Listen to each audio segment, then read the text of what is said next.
How to fix Valorant, a critical error has occurred and the process must be terminated. So the very main thing that you want to do when it comes to this is most likely happen if you open up the game and it crashes suddenly. So check out your current network connection if you're stable or not. You simply disconnect it from your router and disconnect it back again. Try to relaunch the game.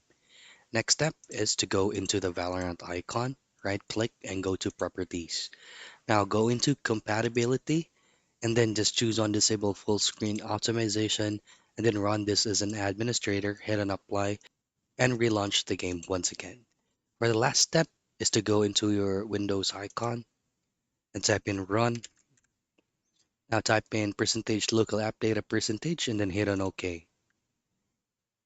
Now in this window, just simply click anywhere inside the box and choose R on your keys and open up the Riot Games folder.